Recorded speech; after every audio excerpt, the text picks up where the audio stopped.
Welcome to Leaders and Laggards.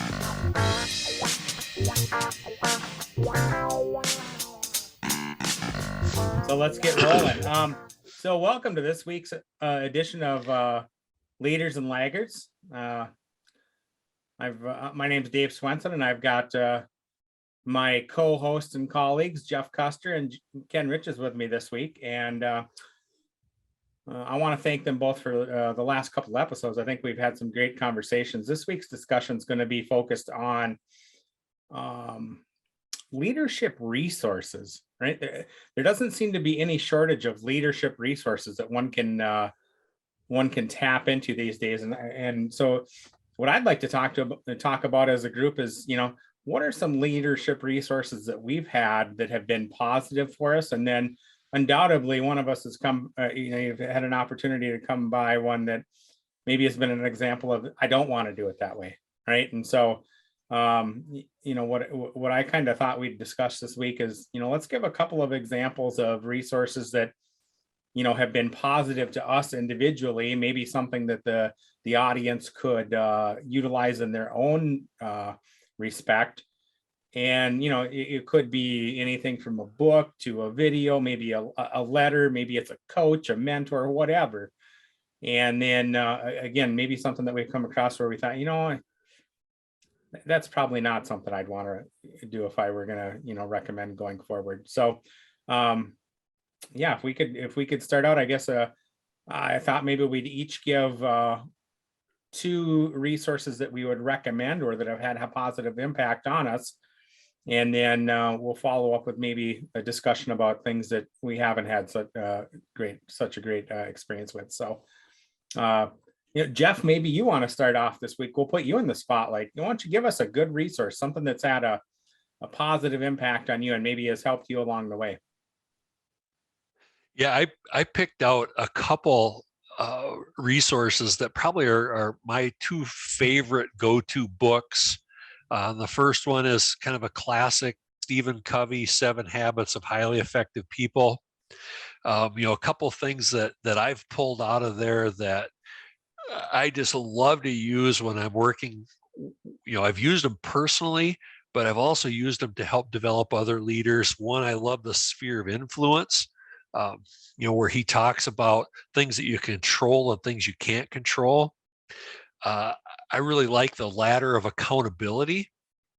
That has just been, I've worked with managers that have worked for me, had it pinned on their bulletin board. And I always think one of my favorite employees of all time had that. Like probably most people, we'd sit and complain about something or another. And after a little bit of that, he'd always turn around, point to the ladder of accountability and say, we're not very high on there. Let's move up.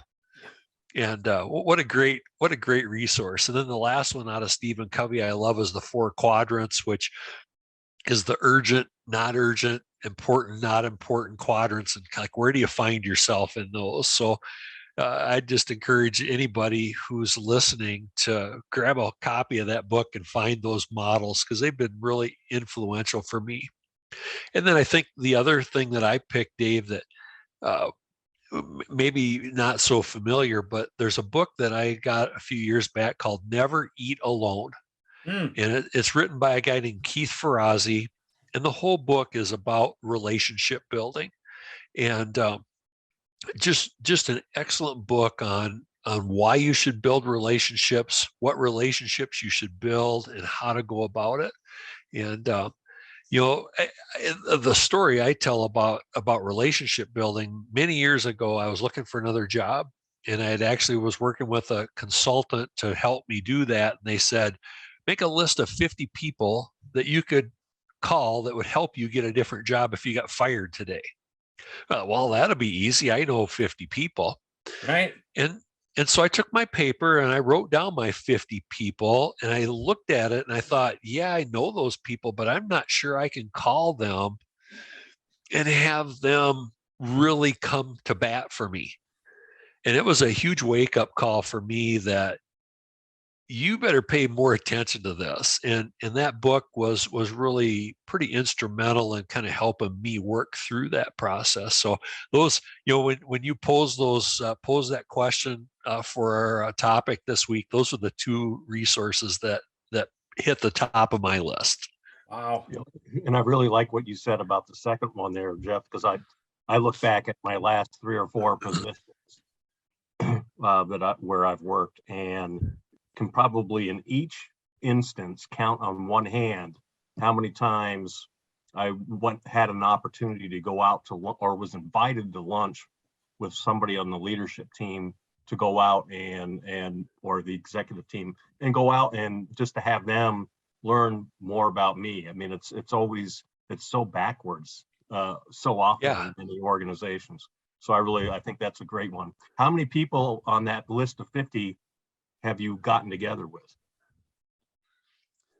Oh, I think probably yeah. Well, no, and it's been a long time. It's probably been over 15 years since I did that exercise. And they were all people I knew. It wasn't like, somebody I'd never heard of before. They were all people I knew, but I didn't have that real deep relationship with them to where I could call them on the phone and say, hey, I got fired today. I need your help. And that was probably my big takeaway was they were very, maybe I'd say superficial acquaintances instead of deep relationships. And so, like I said, it's probably been over 15 years, and I think I've worked pretty hard over these last 15 years to try to correct that. And I feel like I'm in a lot better place today than I was back then. And a lot of it was, the advice that I got out of that book on how to go about that. So yeah, I'd encourage people to grab that one as well. It's not a long book, and you can gather a lot of good stuff out of there. Thanks, Jeff. I think that's a great way to kick the discussion off, right? We've all had somebody or something that's given us that helping hand up. How about you, Ken? What can you share with the group? Yeah, so I picked one that I read quite a while ago, and then the second one I picked is one that I read within the last year. So the first one is Good to Great by Jim Collins. Mm-hmm. And it's really especially like, it goes through and it talks about disciplined people, disciplined thoughts, and disciplined action. And we always hear a lot about the disciplined thought and the disciplined actions, and that's some of what you normally get from some of your leadership training type aspects. But I really like the disciplined people. First who, then what? And you're always asking yourself, do they belong? And the fame, it's a famous quote that is on there. You figure out who's going to be on the bus, but more importantly, figure out who should be off the bus. Yeah. And there's kind of some corollaries to go after that, and it's when in doubt, do not hire. So if you don't have that good feeling and you got kind of an uneasy pit in your stomach, don't hire them. Wait until you make sure you get the right person that is going to be on the bus and shares those core values with you. Also, know when to make, if you have to make a people change, act. I know one of the things that can be very demotivating for a lot of organizations is if there are people that are known to not be effective and they are allowed to stay, that's very demoralizing for the organization. Absolutely. The second one I picked is one that I recently read, and it's called The Outward Mindset, and it's by the Arbinger Institute. And it's, mindset drives behaviors, and behaviors drive results. And one of the key aspects of the outward mindset is talk about and understand the needs, objectives, and challenges of others within your organization. And it's, a key takeaway from that is asking, what can I do to be more helpful? So it's all about doing something for others versus what can you do for me today? Yeah, Ken, on the first one that you mentioned makes me think of another book that I've really enjoyed called Top Grading. And just the summary there, what you said made me think of the premise that the guy wrote the book about. He said 70% of the time we hire the wrong person. Yeah. And I don't know if that number's right or not, but I probably kind of think it's probably close. And it's really made me rethink hiring, which I really appreciate you talking about. Yeah, I recently have going to have an opportunity to be part of a leadership team for an organization, and that was one of the things is they went through first and looked, and it's like, are you the right person? Are you the right person to be in this seat? And then we'll figure out, based on your skill set and everything else, how to best use it. But do you believe in the culture? Do you walk the talk? And if that is so crucial, then you find where's the best fit to utilize where your skill sets are. Wow. Powerful conversations, and if you think about some of those resources, they're readily available, right? I mean, there's no reason anyone listening can't search out and engage those resources. Did you I'll come tell up you that with one of yours, Dave? Yeah. I had a hard time preparing for this week, and when I thought about the questions initially, I thought, well, that's going to be easy. I'll just roll those things right off the top of my tongue.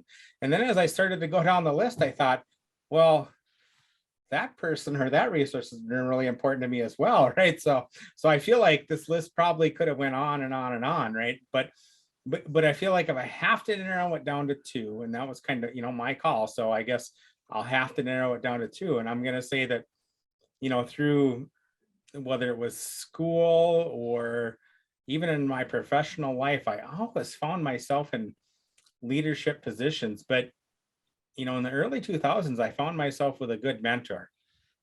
And this particular mentor made me realize that while I was a pretty good leader, I had become an individual contributor in a lot of cases. And so this gentleman, and I'll call out his name, I'll give him all the credit in the world. This gentleman's name is Kevin Lillo. He was my direct manager for a handful of years. And so one of the things that Kevin really helped me with is to understand that the work wasn't necessarily in the project. The work was in developing and supporting my team, right? And helping them be successful. And so the question's always revolving around, what are we doing for the team? What are we doing for the people? How are you setting your people up for success? And so while I intuitively knew those things, I guess having somebody in my ear consistently reminding me what was really important, I can't tell you how important that was to me, because I oftentimes think back to those questions and conversations that we had when I'm thinking about, what's the next stage of my life? What are the things that I can be working on? And luckily I've settled on the fact that, for me, the right thing to do, the reason I was put on this earth is to help people develop and to become the leaders that they were always meant to be. And so, I have to say that without a good mentor, without a good coach, I don't know that I would have ever developed into the leader that I hope I can become someday. So, so I can't say that, Kevin could be everybody's mentor or coach, but I think that it's important that we all have somebody that sits in that role, right? And they often say that it's look for somebody, especially for people that are maybe in the earlier stages of their career. Yeah. Find someone that you admire and that you would like to be like. And there's nothing more flattering for a lot of people than to have someone come up and say, it's like, hey, I really like the way you operate and the way you treat people and what you do. Would you be willing to mentor me? And how many times do you think someone in that role, in that type of a situation, is going to look and say no? I mean, I can't imagine that many people would say no to that. I can imagine somebody would say, I'm not sure I'm up to that challenge, at least themselves internally. But yeah, that would be pretty flattering for somebody to come to you and say, hey, you had a positive impact on my life and I'd like you to be my mentor. Yeah. So I'll move on to the second resource. And if it's okay with you guys, I'm gonna move right in from my resource that was a really positive impact to the negative impact. And I got to do that. You'll understand why in a second, right? So, so the next resource that was very positive to me, I found myself in the Minneapolis St. Paul Airport, 2014 timeframe, and I was looking for a book to read. I was flying to a new client out in Burlington, Ontario, and I thought, you know what, I need a book to read because, while you can get these Kindle things, I'm still old school. I like to have a book in my hand. I like to be highlighting things as I'm reading it. That's just the way I like to work through these things. And so, while I was familiar with some of his content, I had never read the 5 Levels of Leadership. So I picked up John Maxwell's book and I read it cover to cover between the time we took off in Minneapolis and the time we landed in Buffalo, New York. And before I'd gotten back from Burlington, probably 5 days later, I had read the book 3 times, right? And it was impactful to me because there seemed to be a stepwise model to learn leadership in the book. And so, working in a continuous improvement consulting mindset at that time, I was always looking for that leadership development model because it always seemed to be missing from client customers. And I felt like finally I had found something that I didn't have to build on my own that was competent. And as I read on, I found that there was some of Maxwell stuff that I liked better than others. And I say that, unabashedly, I'll say now that his best work, in my opinion, are his laws books, whether it's the laws of leadership, the laws of teamwork, or the laws of personal growth. And I'll actually teach a session for clients on that, right? I'll call it the laws challenge. And for a client to make it through all of those things in anything less than a year is a stellar accomplishment, the way that we run the curriculum. But very positive impact on my outlook and how you can develop as a leader or as a team builder, team leader, team member, or maybe even, at least as importantly, understanding how to grow internally or build yourself up as a individual. And I think that's something that's overlooked in leadership development a lot of times is, what am I doing to grow myself, right? Because it's not just a game of helping others. You've got to have some curiosity about who you are. All right, so all of that being said, I'm going to flip right around and say the resource that's had the most impact on me in a way to say I don't want to do it that way was also Maxwell content, because I joined the Maxwell team because I wanted to become certified and I wanted to make it legal for me to be teaching these courses. But what I found is that when I got into the team, while there was a lot of good content, when the whole certification thing happened, you're required to go to an event in Orlando, and luckily I was in 2020's group, and so we didn't have to go to Orlando because it all got closed down. But the thing that put a sour taste in my mouth was it was a week's worth of marketing, and we were sold to every day about how you need to do this, you need to do that, you need to get into market, you need to get into mentoring and all these kinds of things. And that might be applicable, but I wasn't there for a sales pitch. And if I think back to that day one, when I jumped and when I grabbed that 5 Levels of Leadership, if I had read 10 pages in and he was marketing to me in the book, I would have put the book down and I would have never continued. Right. So the concept of pushing onto people, you need to do this, you need to do that, because this is the white box of solutions that's right for everybody. And by the way, they're going to make a shit ton of money selling it to you.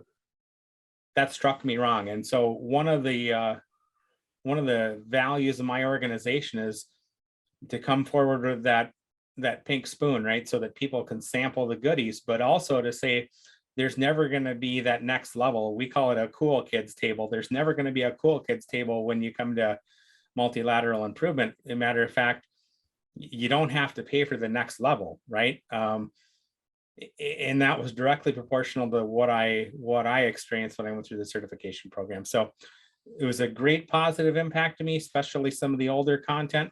But when I went through the certification program, I felt like I was being force-fed things, and I was a number getting plucked for the money. So yeah, so there's the positives, there's the negatives, and if I could come back to you guys and just understand, same question, what are some resources that you've come across that you thought, boy, that's not something I'm going to do in my business? Yeah, I thought about that, and nothing really came up for me. So what I did instead is, because I always try, no matter what, if I'm go to some type of a presentation or read a book or something like that, there's some type of a takeaway I'm going to get. Some you might get more, some you might get less, but I usually can find a tidbit that I like. So I Googled, why does leadership training fail? Yep. And it was interesting, because it's what, and we talked about this some in episode 2, is that it requires a certain innate ability to be able to lead others.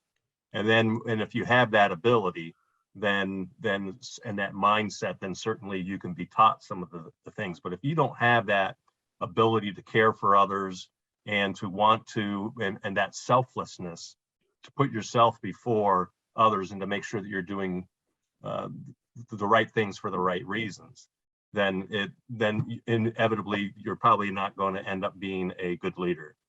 Yes, and motivation, experience, temperament, emotional intelligence, and self-awareness, and how you are coming across, and also understanding how other people are and how you should relate to them. If you're going in with the wrong motivation, you're probably not going to end up being a good leader, no matter how many classes or other information that you go through. So that was kind of my perspective on that. Yeah, well said, Ken. All right, Jeff, bring us home. Yeah, the one I thought about, I'm sure there's a book that goes along with this, but I don't know what it is. But one of the things that came to mind when you asked this question was Jack Welch, who used to be the CEO of General Electric, back probably in the 80s or some time back then. And he had this philosophy that every year you basically call the bottom 10% of your employees. Yep. And I've worked with organizations that subscribe to that philosophy, and my personal opinion is it seems to be really destructive. It really hurts morale. If you've got leaders that are doing a good job selecting employees, we already talked about that, and managing those employees, and if there are issues, either lift them up out of and above those issues or manage them out the door. If your leaders are doing a good job of that, and then you lay this 10% either have to go away or 10% get a bad rating, I've just seen it just kill morale. So that probably was the thing that came to mind, is I think you got to be really careful about, especially when you're judging people maybe at their annual reviews and coming up with some kind of bell curve on performance. It just kills morale. Yeah, and I think, isn't that where the phrase "my way or the highway" came from? Was from Welch. It probably did. And I mean, when you read those things, Ken, I mean, you read it, it's like, yeah, I understand that. I just, though, have experienced it in the real world. Then I think you fast forward to today, in today's environment for trying to get employees. If you've got a good employee, even if you've got an average employee, you got to be careful not to push them out the door, because it's hard to find another one. And so, yeah, I just kind of, I think, kind of a little bit harsh, and I think you just got to be really careful if you go down that path. Well, I know that in my career, that when I found people that, this goes back to the right people on the bus and why leadership fails. When I found people within my organization that didn't have a desire to move up into supervisory position or beyond, and they just wanted to do what they were good at, it's like, man, you're a diamond in the rough, and I'm going to do whatever I can to protect you, because that's where you get the results out of your organization, when you have people that have that passion. Yeah, I just have seen organizations that'll say to a work group, kind of going back to Jack Welch, 10% of your employees have to get a not meeting expectations rating. And if that's not really what's happening in the work group, you are in a dangerous place. So, no, I think you're spot on with that. And honestly, I think it's in his latest book, Simon Sinek goes in quite a rant on Jack Welch and some of his practices, right? So we're just about out of time this week, guys. And, I want to thank you for a great discussion. And I'm looking forward to continuing discussion. So I hope we added value in some way, shape, or form to the audience. If you're looking for a resource, we definitely gave you some resources that you can access at low or no cost, right? You don't necessarily have to engage anybody to read one of those books or to reach out to somebody that has had a really positive impact on your life and you'd like them to be a mentor. But again, I'd just like to thank Jeff and Ken for their input this week, and I look forward to our ongoing conversations. So see you next week. And thank you for joining us here on Leaders and Laggards.